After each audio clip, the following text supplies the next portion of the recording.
Everyone, I'll call the Crow Wing County Regular Board meeting for February 25th, 2025 to order. If you'll please stand for the pledge and a moment of silence.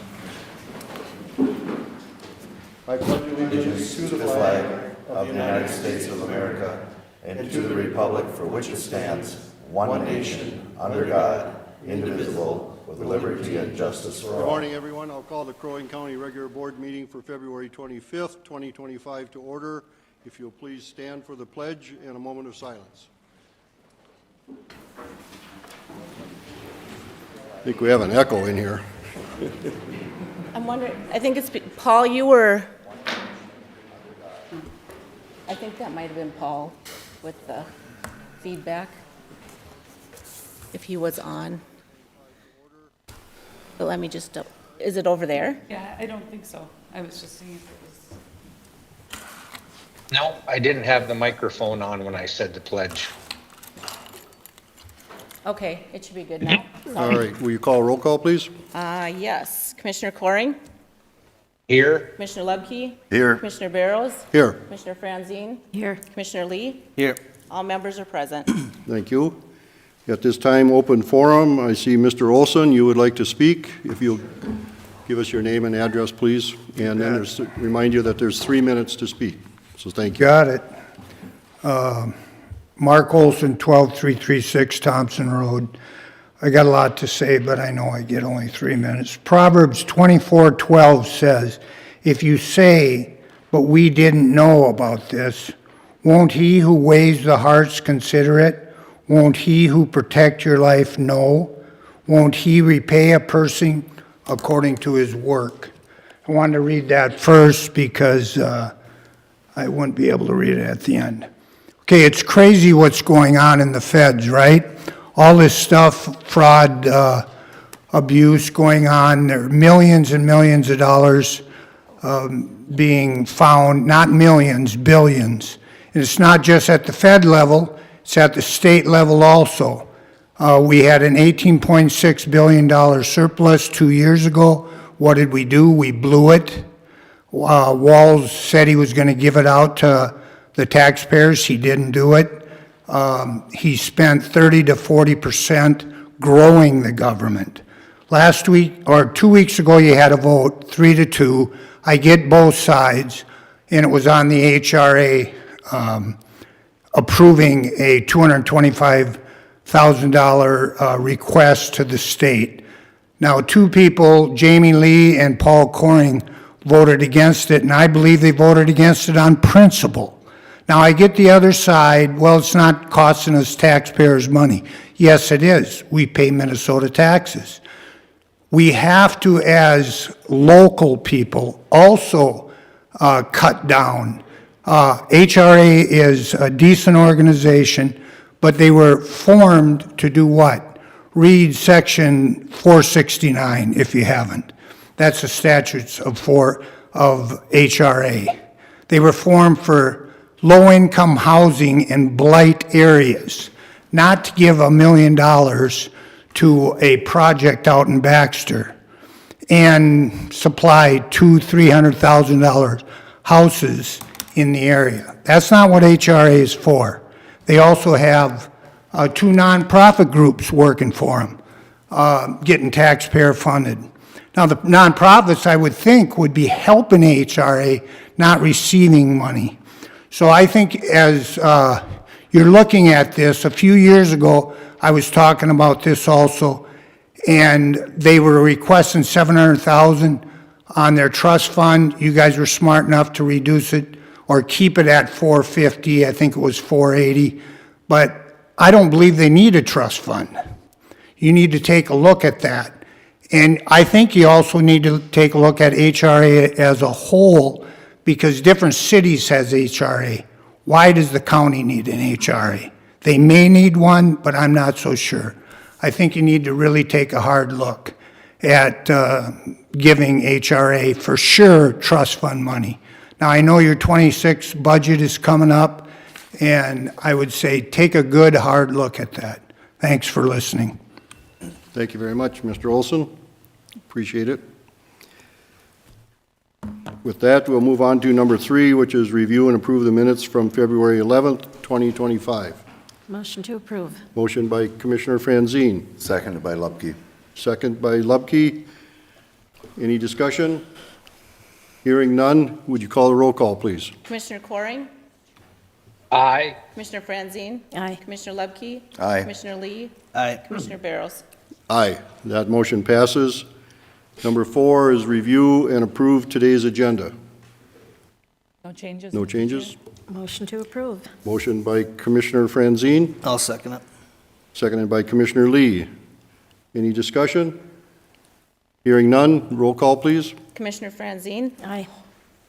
Commissioner Lubke, Aye. Commissioner Lee, Aye. Commissioner Coring, Aye. Commissioner Barrows. Aye, that motion passes.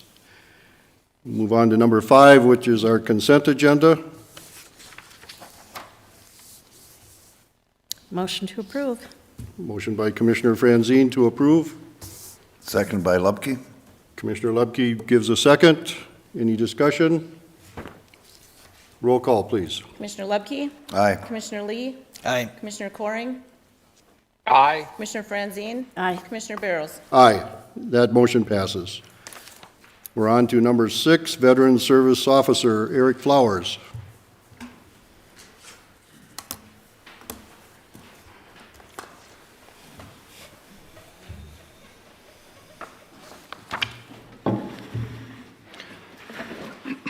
Morning, Mr. Chair, Commissioners. Thank you for having me today. It's another year gone by.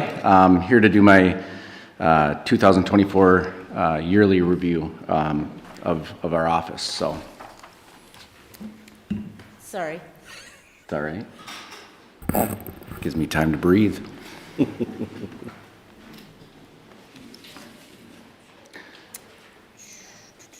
So this year, looking back at the other years with setting up the office, I've been here. It's amazing that it's already been 5 years. This is my 5-year review. There's been a lot of work that's been in the process and kind of strategic placement. First of all, you got to build a good base for an office when you come into a new place, and I believe that we've in a really good position to have that base with the staff that we have in our office, and the policies and some strategic planning that we've done as well. And so this year has kind of been a different year for myself as a director in Veteran Services, in how we're kind of building things up, and we'll go over that. But I wanted to kind of share with you kind of a mission statement for our office. Next slide. Our mission is to set the standard of excellence in serving our veterans by fostering meaningful relationships, engaging in proactive outreach, providing high-quality claims assistance, and delivering comprehensive education of VA benefits to our veterans. We are committed to honoring the service and sacrifice of our veterans through unwavering support, advocacy, and dedication to their well-being.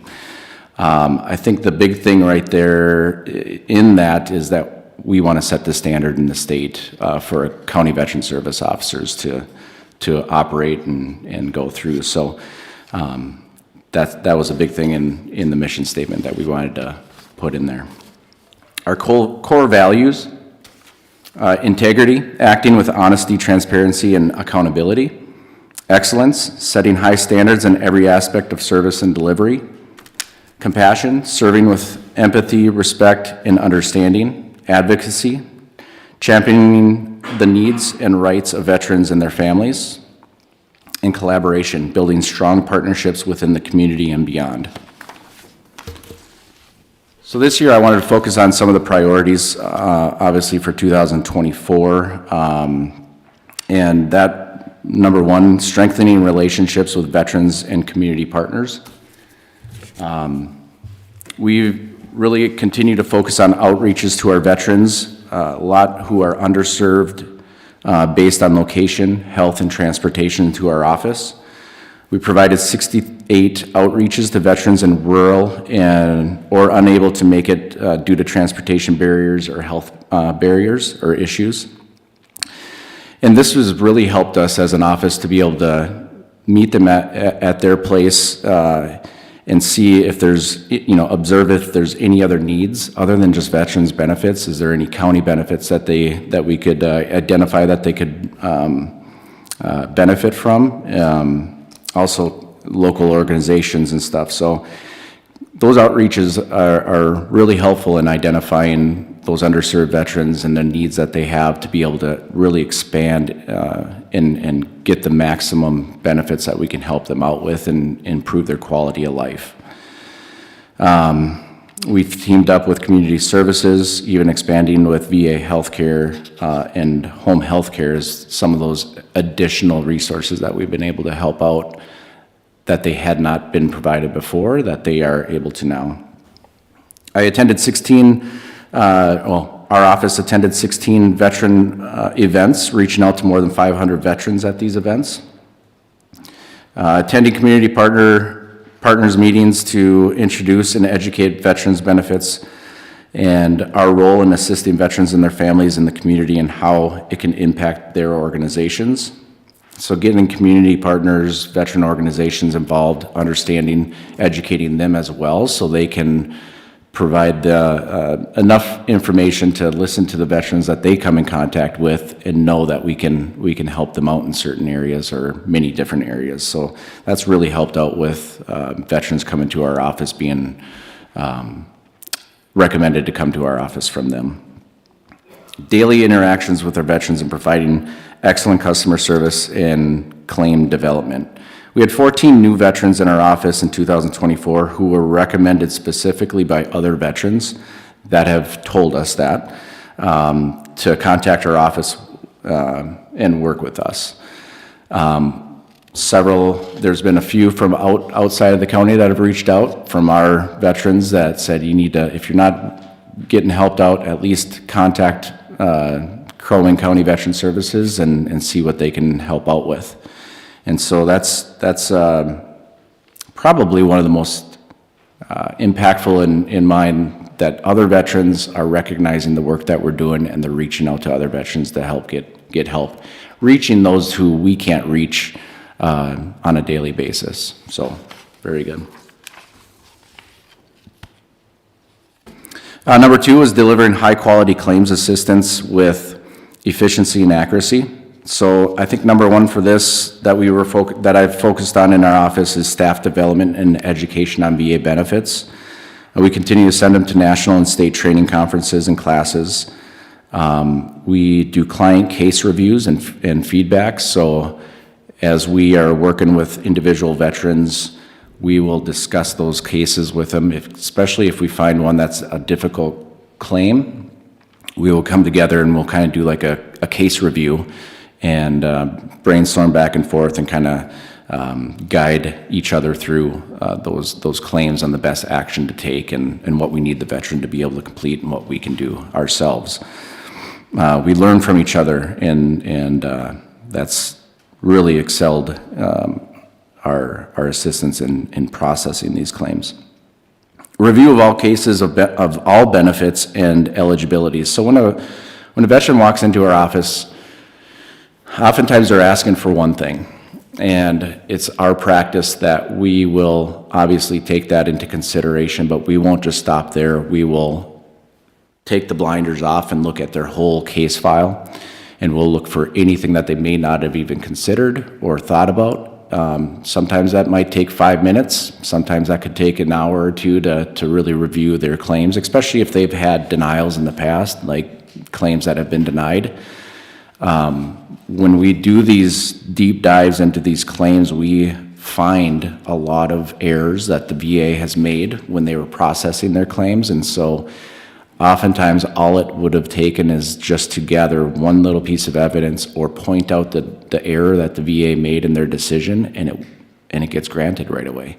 Sometimes, unfortunately, when a veteran gets a denial, as I'm going through these past denials from previous years, all it would have taken was that change and they would have been receiving the benefits right away. Instead, they miss out on 5, 10, 15, sometimes 20 years of benefits that they could have been receiving just because of that error that the VA makes. So we don't just track what we do in our office, we're tracking what the VA is doing. We follow every claim as it goes through.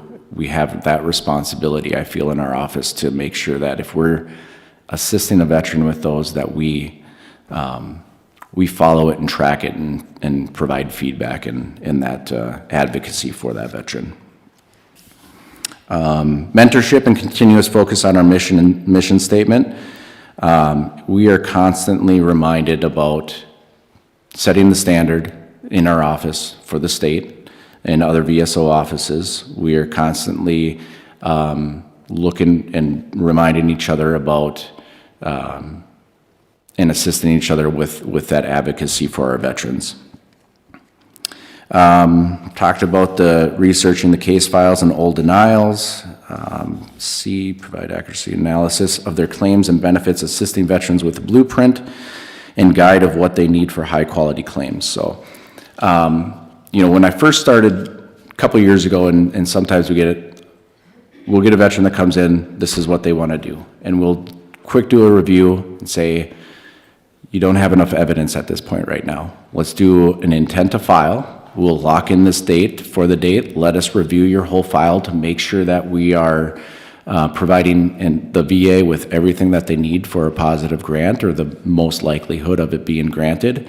And then we also look for other things. I don't want to have a veteran go through their whole life fighting for VA benefits. I want to try to do it in as little steps as possible for that veteran, so then they can focus on working and living their lives with family and not worried about how frustrated they are with the VA. And oftentimes it is just by providing a good blueprint and guide of what they need to do and what they need to prove and the evidence that needs to come forward to submit it with that claim to get that grant.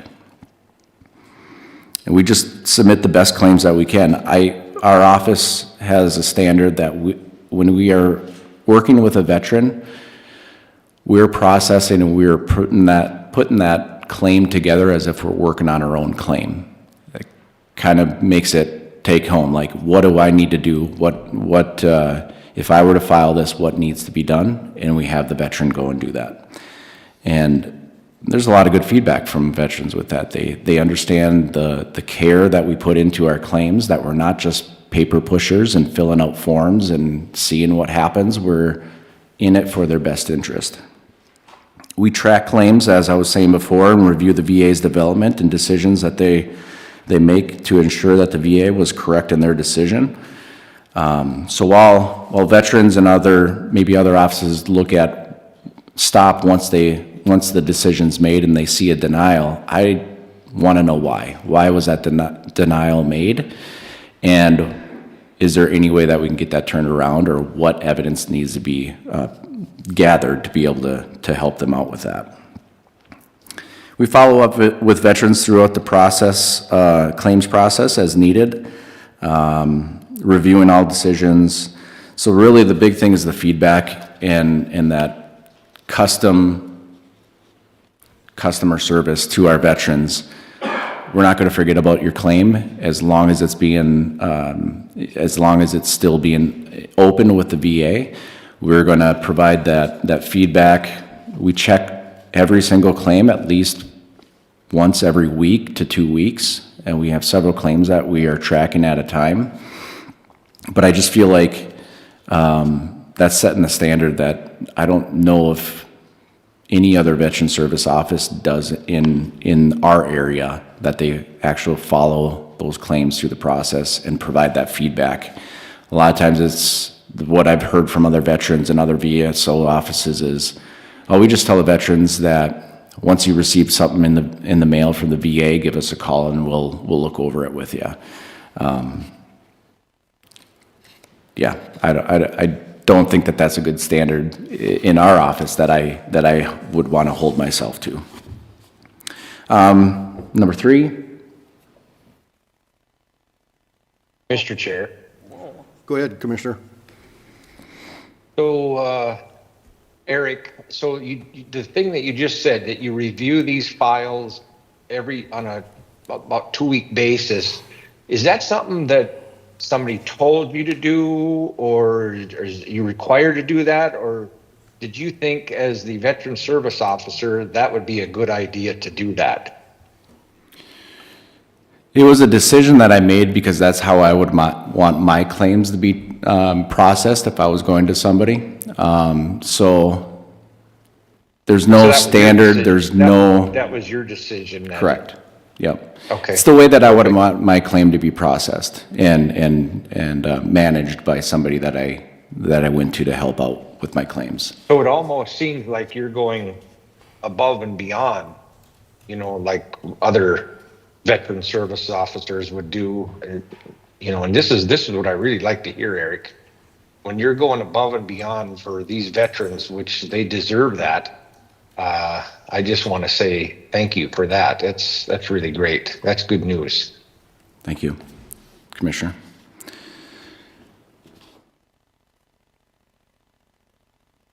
Number 3, empowering veterans through comprehensive education and resources. So community events, coordinating and partnering with other community resources, organizations to provide education, connection, collaboration to reach veterans. Education of benefits provides a spark for conversation and questions. This leads to empowering veterans, understanding what is available out there for them, and we can lead them to connect with programs and how to navigate the system for education benefits, healthcare, etc. So it's not that we want to do everything for our veterans. We do highly recommend a review and processing, but if they come to our office and they have a need or questions about things and they're able to complete something themselves, like reaching out for their education benefits or something like that, and they're able to navigate that and we can educate them on that, it empowers our veterans to take action themselves to be able to access those benefits themselves as well. We do highly recommend, especially with the claims process and compensation, or disability compensation stuff, that they do reach out to us. We are seeing a lot of veterans' claims coming back that we are able to track that were filed by themselves. And the success rate for grants are much lower, and the ratings that they receive are much lower than what they would if they go through our office. And most of it's just because this is what we do on a daily basis, and we have a very high understanding of how the claims process works. We understand the trends in the VA and what the development is and what to look for to be able to, and we have access to the claims to track them. So we recommend that, but also just educating them, like what's available out there and what are you eligible for. So examples this year was the Camp Ripley Retirement Conference in the spring and the fall. We met up with and teamed up with Morrison County Veteran Service Office and provided a conference out there for our military retirees and educating them on the new changes and benefits and assisting them with questions, and had a bunch of speakers out there to help give them information. Community services meetings in collaboration with mutual clients. Veterans organization meetings, county fair booth, presentations at Lakes Area Habitat for Humanity and Kiwanis Club, VA town hall meetings at the Brainerd VA Clinic, and then obviously our presence on the radio and social media is always there too. Number 4, priority was also staff development and cultivating excellence in leadership. High quality training through the state and national levels. There's constant changes in the VA. Updates are happening often. Being able to network at these trainings are pivotal in making professional connections and getting new perspective on veteran benefits. We do also encouraging staff and having them do outreaches and projects, assigning outreach opportunities to staff for veteran community engagement, tackling projects that are veteran oriented, and mentorship in case deep dives like I was talking about before, guiding them through each specific one, claims, doing in-depth exploration of complex situations, problem-solving strategies, and critical decision-making processes with them in those claims. And just very mission-oriented. Our mission drives our daily action and communication. Our core values, integrity, excellence, compassion, and advocacy and collaboration is what builds trust and confidence with our veterans. And our office strives for excellence for our veterans.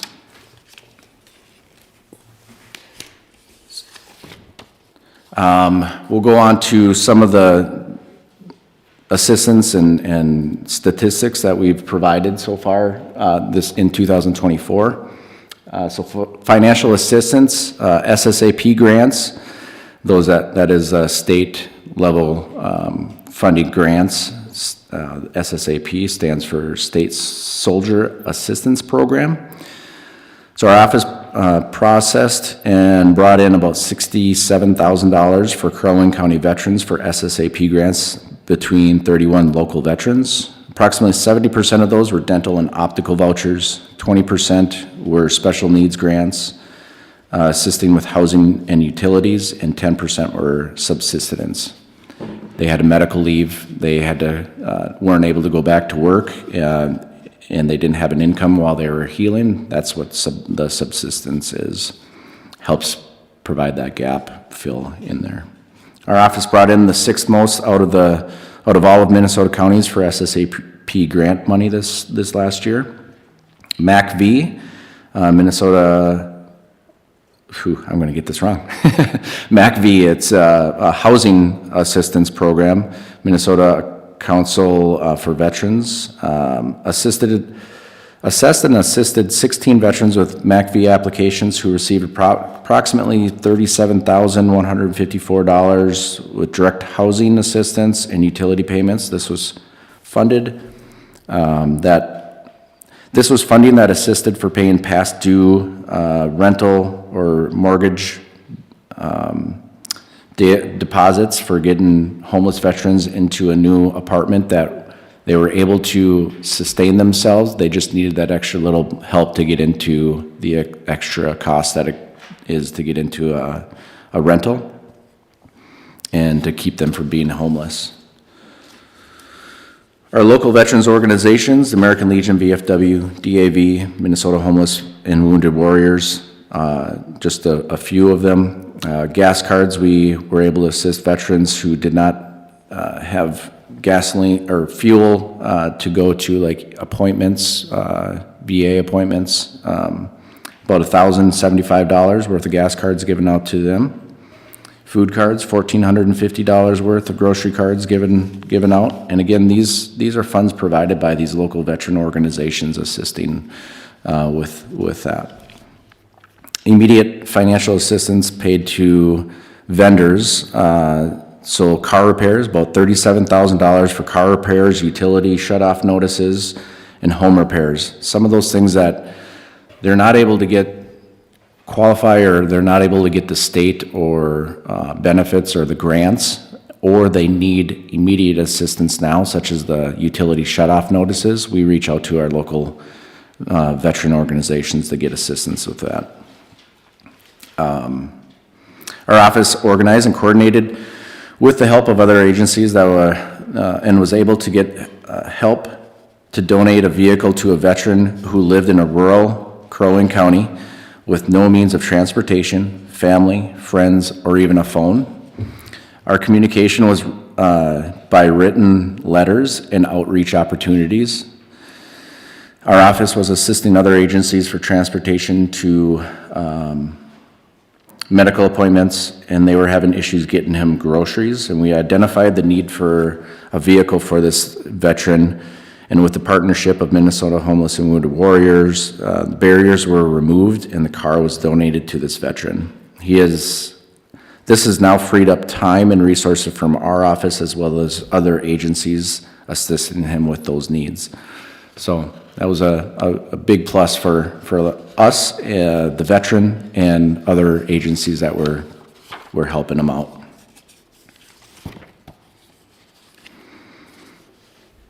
Our claim stats, so compensation claims for disability we processed 341 claims in 2024. It's about the same as it was in 2023.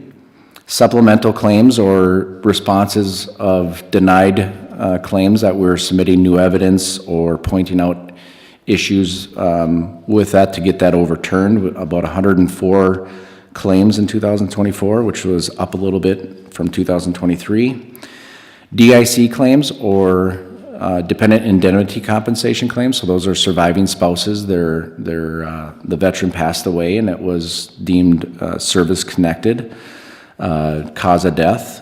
We had 23 DIC claims processed in 2024, right around the same as 2023. 16 applications for 100% property tax exemption, or property tax exemption for 100%ers. This is for veterans and DIC recipients. 18 applications for 70% service-connected property tax exemption. And then we had 149 VA healthcare applications for veterans as well, which is up about 20 from 2023. Some of those veterans that applied for, that we were able to get healthcare applications for, didn't have any other means of healthcare. And so that healthcare has really helped them out or given them additional healthcare options as well, other than just through their private and their insurance that they have. Client visits, we had 1,724 office visits, which is about 7.25 visits a day. Had about 18 phone calls each day, 60 outreaches, like I was saying. We had 233 new veterans get added into our office that have never been to our office before, so it's quite a few. Other highlights and notes for 2024: develop systems within our office to streamline and make managing office activities and responsibilities more efficient. Areas include phone interviews, appointments, and processes for managing cases. Appointments have been pivotal for our office.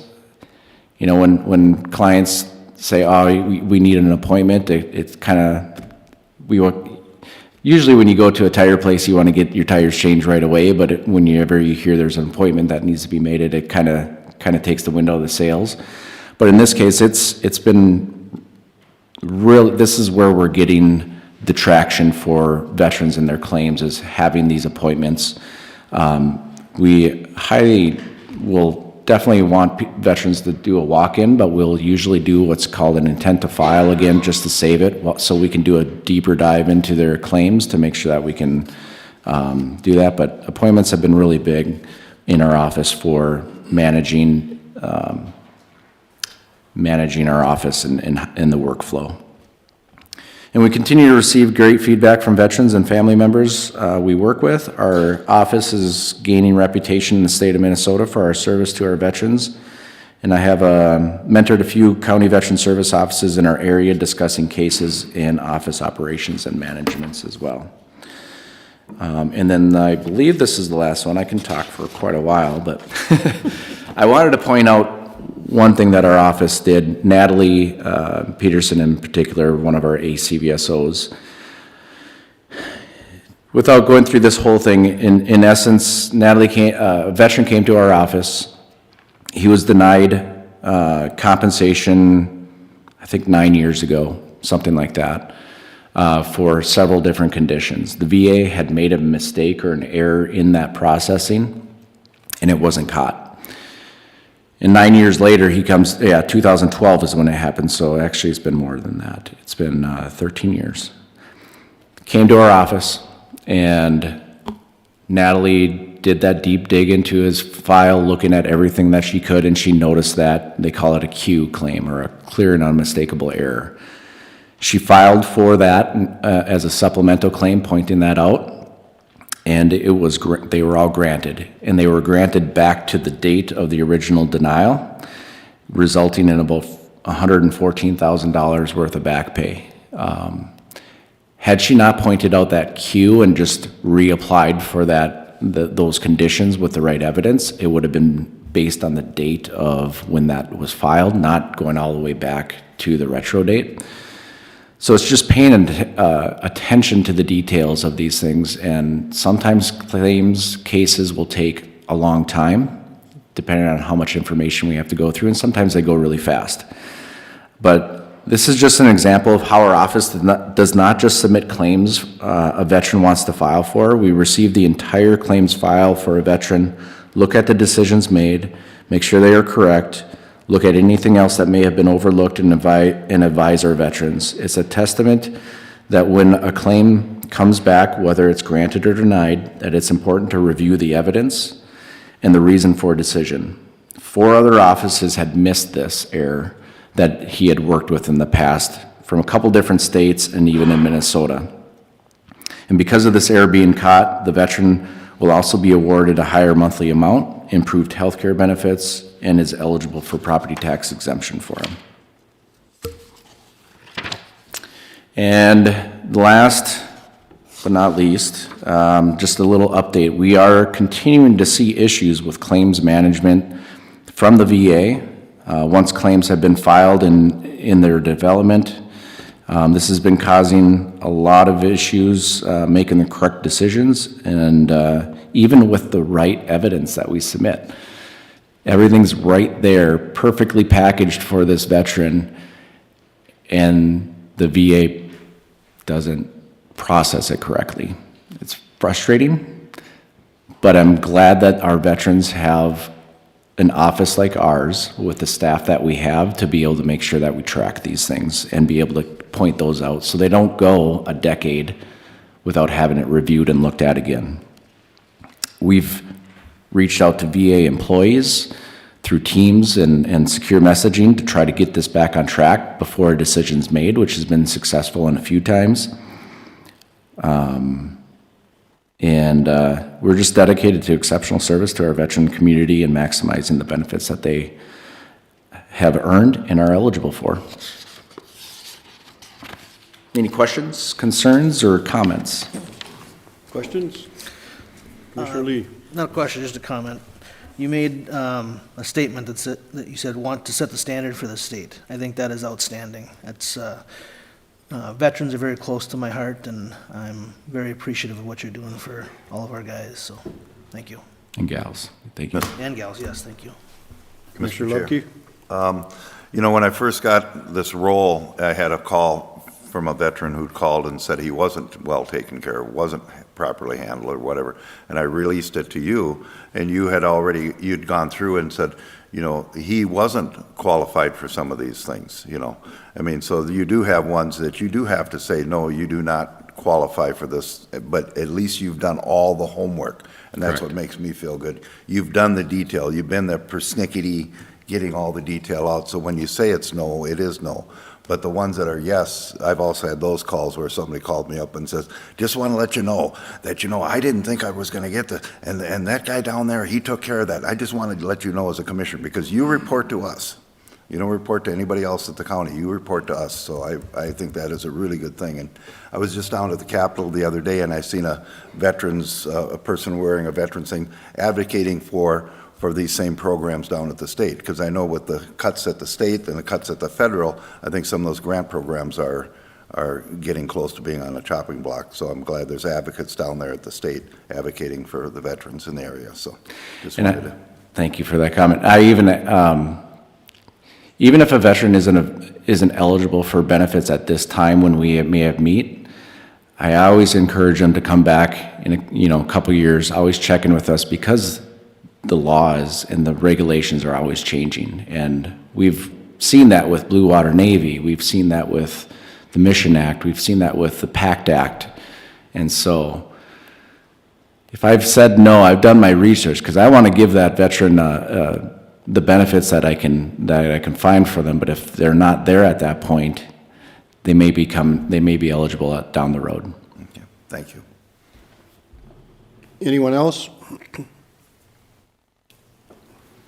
Don't hear any more questions, Eric, but thank you very much for you and for your staff that do a wonderful job over there. So thank you.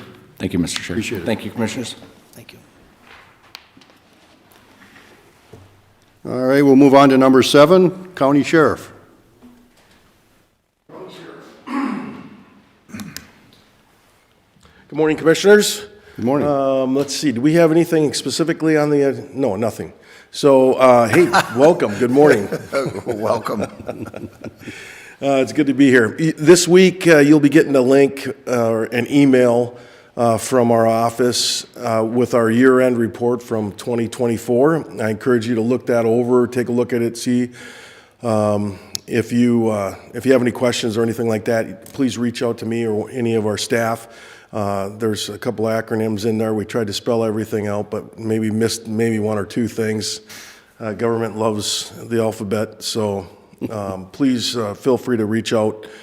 This is the first time that we've done the year-end report, and with our current records management system, it's really kind of clunky to try to gather all that information.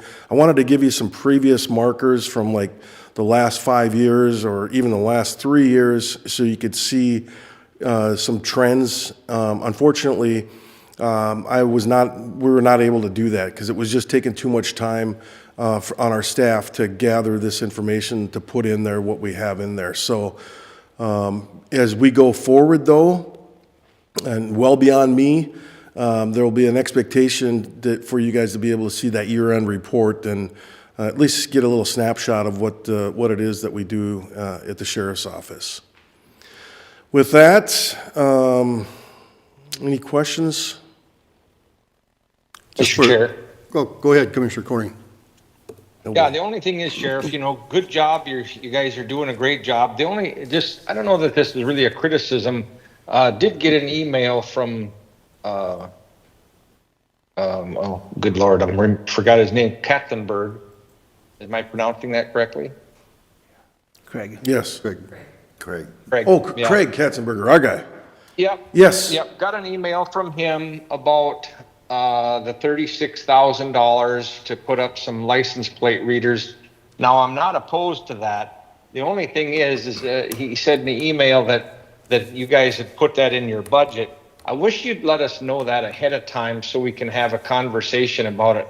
I think it's a good idea to catch, somebody that snatches a kid or something like that to have these license plate readers. It's probably a great tool, but I just wish you'd have a little more communication and tell us if you're putting something new in your budget. We have a long budget process, so Right. at least I for one.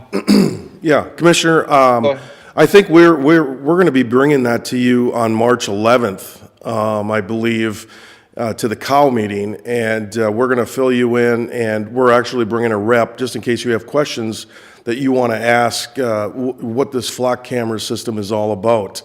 We have no intentions on doing anything until after you guys have had an opportunity to vet it out. So I didn't see that email yet, so I'm not really sure the whole context of it, but... No, the only thing is I'm not opposed to this. It's no problem. It's just that when you put different things in your budget, like if you put this in your budget, now we're just hearing about it. You already have it in your budget. Probably should have heard about it before. Does that make sense? Yeah. We've been talking about this thing for like 14 months, so I can't remember all the previous conversations. This is the first time I've heard about it until I got the email. Okay. Duly noted. Anyway. Duly noted. Not criticizing you or anything. I think it's a great idea. It's just, I wish if somebody's going to put something in their budget, I wish you'd just let us know ahead of time. Sure, absolutely. That more than fair. That's all. Yep. So you talk about the future, that's about that new system that we're going to have in Yeah, place. so, isn't it? yeah, that new records management system that when we get up and operational within the next 18, 17 months, that is going to really be a game changer for us as far as being able to gather that data really quickly, and it'll be easy. So it's not going to be difficult for us at all to grab that information.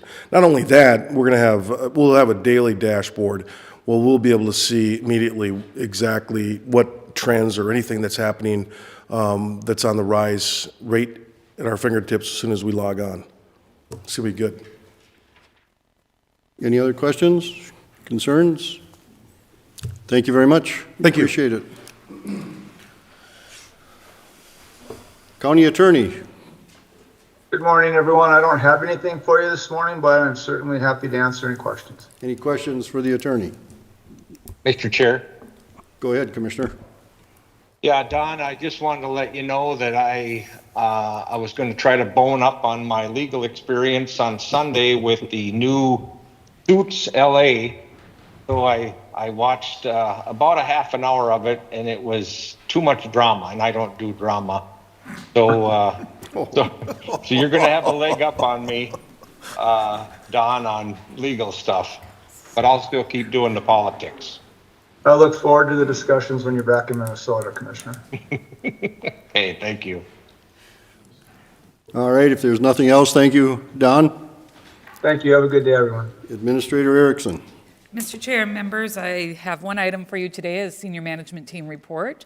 We did meet yesterday, and we had a lot of good conversation around a few different topics, namely around the fact, if you recall, one of the challenges I have for the organization for this next year is a long-range financial plan, inclusive of a 5-year budget. And in addition to the budget and the CIP plan, the discussion that we had yesterday is what other components are going to be valuable information for you to have in that long-range financial plan. So we did some conversations around pieces that we feel is important, not just from staffing levels, but what do we see with technology, some of the things that we know are going to be impacting us. We talked about some of the items from the transportation plan with the highway department, with the comp plan from land services. We want to make sure that this is a comprehensive package that you will be looking at when we get that long-range financial plan in front of you. So Nancy our finance director was with the team, kind of doing some brainstorming with all of us to come up with ideas that we want to see included. To that point, if there is anything in particular that you all would like to make sure that is included in that financial plan, please feel free to let me know that so we can make sure that that gets included as well. We also talked about our IT and facilities teams who are going to start doing quarterly meetings with each of our departments to talk about operational initiatives and some of the other potential project initiatives that they have coming. We had been previously just kind of meeting during budget time. What do you have on the horizon? What's coming up before your team? Now they're going to expand those to have them be quarterly meetings to make sure that the whole organization is on board with the information that's being shared so that they all are aware of what's coming next as well. And then we also talked a little bit about our performance review templates. As we've finished our performance review season here now at the end of February, as we're looking forward into 2025, there's been some conversation on some cosmetic changes that we could make to that performance tool that gives a little bit of an easier viewpoint for our employees, specifies the information that they should be looking at, and is an easier to follow, easier to read piece. So we did have some conversation around what are some of the different options that could be looked at. And while it's not a one-size-fits-all tool, every department needs a little bit different feel for what their review information looks like. And this is just a way that we could give some options for departments to look at some level of standardization there as well. So that's all I have for you today, but if you have any questions of me, I'd be happy to answer any that you have. Any questions? Yeah, Commissioner Mr. Lepke? Chair. Deb, on our emails that were coming to us as commissioners, there was some stuff in there in regards to the VPN or IT and the VPN. We were being, I don't know if you want to use the word attacked. It is the word attacked is a good Oh, is word, that the yeah. proper, yeah. You all got the countywide emails that talk about the work that we had to do with our VPN, our virtual private network. What we saw last week was there was an attack that was happening. In fact, just under 3,000 hits on our VPN that all generated from a source that was identified in Russia. It was not successful. However, one of the things that it did do was we put a lot of focus into cybersecurity. We put a lot of focus into security as a whole in our organization. And so the team did take the initiative to take that VPN down. It really did not impact anybody's ability to do their job. And in most cases, nobody even noticed that it was down for the most part.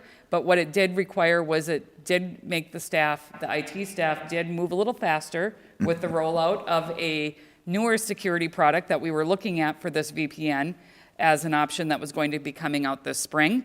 And instead of taking a planful 2-3 month approach at it, we took a 2-day critical need.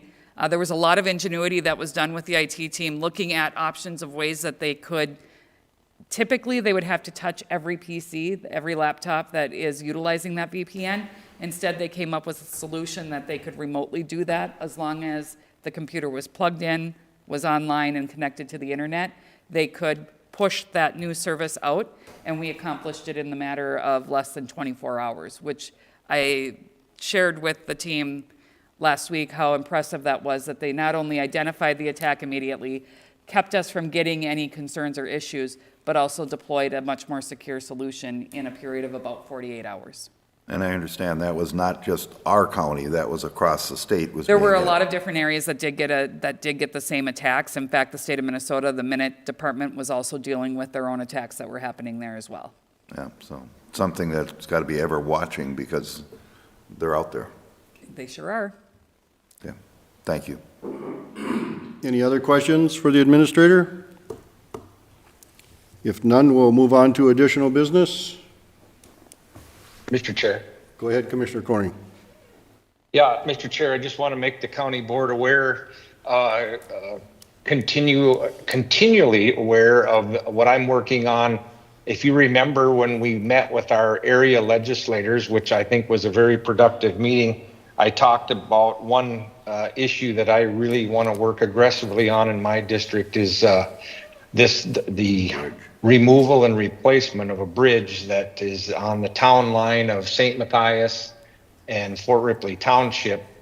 I guess you could say I'm throwing mud at the wall to see what will stick. So with the help of Tim Bray helping to put together a package, I really appreciate that, from the county engineer, and Debbie Erickson helping me. I dictated a letter, and of course she cleaned it up and it looks really good. I'm going to be presenting that this Friday to United States Congressman Pete Stauber, United States Congresswoman Michelle Fischbach, and Brad Finstead at the Minnesota Breakfast down here in Florida, asking for their assistance, if possible, some funding for that. And then it's my understanding that 3 of you are going to be going down to the legislature, and our county administrator is going to present that also to the legislators down there. So I really appreciate it. I'm really passionate about this. I posted this on Facebook. A lot of my constituents are really happy to see that I'm working on this. I almost wish I would have thought of it years ago when I was in the legislature. I think I could have got something done, but I'm certainly I've got 4 years, obviously, in this term, so I'm going to aggressively see if I can get this accomplished. I think it would be a great thing for the community down here, so I hope I can have the support of the county board, and thank you. Thank you, Commissioner. If no one has anything else, I have 3 quick things. March 3rd is National Anthem Day. Let's not forget that. March 7th is National Employee Appreciation Day, so thank you very much to all of you. We won't meet before then. And March 8th is Daylight Savings Time, finally. If somebody could just get their act together and reduce it to 1 time zone for the entire year, I would certainly appreciate that. So would all the pets and the children. Pets especially. So with that, I would look for a motion to go into closed session under MS 13D.05 subdivision 3A. So move. Second. Motion by Commissioner Coring, seconded by Commissioner Franzine. Roll call, please. Can I just confirm that you're going into the performance review for Veteran Service Officer Eric Flowers, and after that for the County Administrator Deborah Erickson? Yes, You're going to thank do you. one closed session for both? Right. And then will you just do your adjournment then also, so I can shut everything down, or do you want to come back and do the adjournment? I think you should come back and we'll do the adjournment. Okay. Commissioner Lee, Here, you're voting. here, aye. Commissioner Coring, Aye. Commissioner Franzine, Aye. Commissioner Lubke, Aye. Commissioner Barrows. Aye. So we'll take about a, Your choice. I'm happy to encourage that.